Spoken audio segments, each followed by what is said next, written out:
सुनहरी बिल्ली एक बूढ़ी अम्मा के साथ उसकी झोपड़ी में रहा करती थी। एक दिन उसका मन हुआ कि वह भी जंगल में जाकर नए जानवरों से मिलकर उनको दोस्त बनाए। बूढ़ी अम्मा दोपहर के टाइम थोड़ी देर सोया करती थीं, तो एक दिन जब बूढ़ी अम्मा दोपहर में सो रही थीं, सुनहरी बिल्ली जंगल की तरफ चली गई। वह पहली बार जंगल आई थी, इसलिए उसको जंगल की हरियाली और वहां का माहौल बहुत ही अच्छा लगा। इसी तरह टहलते हुए वो एक जगह पहुंची जहां कुछ जानवर खेल रहे थे। उन्होंने बिल्ली को देखा तो हैरान रह गए। अरे, लगता है यह शेर का बच्चा है। दिखने में बिल्कुल उसी के जैसा लग रहा है। नहीं नहीं, मैं शेर का बच्चा नहीं हूँ। मैं एक बिल्ली हूँ और मेरा नाम सुनहरी है। हम बिल्लियां जंगल के बाहर गांव और शहरों में इंसानों के साथ रहती हैं। अच्छा, तो तुम जंगल में आज पहली बार आई हो? तभी हम सोच रहे थे कि हमने पहले तुमको कभी नहीं देखा है। नहीं, मैं जंगल के बाहर एक बूढ़ी अम्मा के साथ रहती हूँ।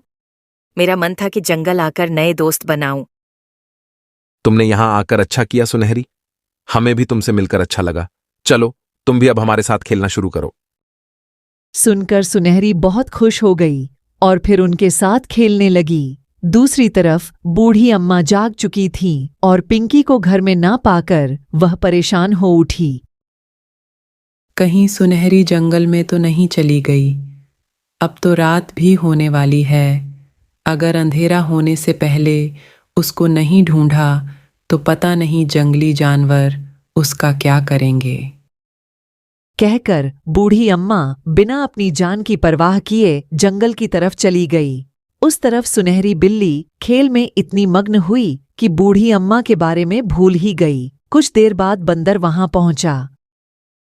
सुनहरी बिल्ली, मैंने अभी एक बूढ़ी औरत को यहाँ जंगल में आते हुए देखा है और मुझे लगता है कि वो तुम्हारी बूढ़ी अम्मा ही है। अरे, मुझसे बहुत बड़ी गलती हो गई। मैं तो ये भूल गई कि मुझे वापस भी जाना है। तुमने उनको कहाँ देखा है? वो शायद तुमको ढूंढने के लिए इधर उधर घूम रही थी। उनको शेर खान ने देख लिया। यह सुनकर सुनहरी और सभी जानवर डर गए। वो शायद तुमको ढूंढने के लिए इधर उधर घूम रही थी। उनको शेर खान ने देख लिया। वो शेर खान से डरकर भाग रही थी और मैंने देखा कि वो उसी की गुफा में घुस गई। अरे नहीं, अब तक तो वो बूढ़ी अम्मा को खा चुका होगा। अरे सुनहरी, डरो नहीं। शेर खान रात होने से पहले शिकार नहीं करता। अगर वह उसकी गुफा में है तो वो रात होने से पहले उनके साथ कुछ नहीं करेगा। इसका मतलब है कि हम रात होने से पहले उनको बचा सकते हैं। लेकिन सुनहरी, शेर खान हम में से किसी की बात मानकर किसी इंसान को जिंदा नहीं छोड़ने वाला। सुनकर सुनहरी कुछ सोचने लगी, फिर सबसे बोली। आप सभी ने जब पहली बार मुझे देखा था तो शेर का बच्चा समझा था। बस अब मुझे समझ आ गया कि मैं अपनी नानी को कैसे बचा सकती हूँ। आप सब लोग मुझे अब बताओ कि शेर खान की गुफा किस तरफ है। उसकी बात सुनकर सभी जानवर उसको शेर खान की गुफा पर ले गए, लेकिन किसी की भी हिम्मत नहीं थी कि वह गुफा के अंदर जाकर शेर खान से बात करें। सुनहरी बिल्ली, तुम शेर खान से जाकर आखिर कहोगी क्या? इस टाइम शेर खान बहुत ही भूखा रहता है। वो इस मुसीबत में मेरी ही वजह से फंसी है और मैं उनको बचाने के लिए कोई भी खतरा मोल लेने के लिए तैयार हूं। कहकर वो गुफा के अंदर चली गई और सभी जानवर उसका बाहर ही इंतजार करने लगे। अंदर जाकर उसने देखा कि बूढ़ी अम्मा डरी हुई हालत में दीवार के पास चिपक कर खड़ी हुई है और शेर खान उनके ठीक सामने सो रहा है। बूढ़ी अम्मा ने सुनहरी को देखा तो बोली।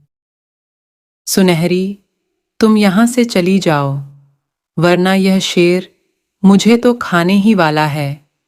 साथ ही साथ तुमको भी अपना शिकार बना लेगा।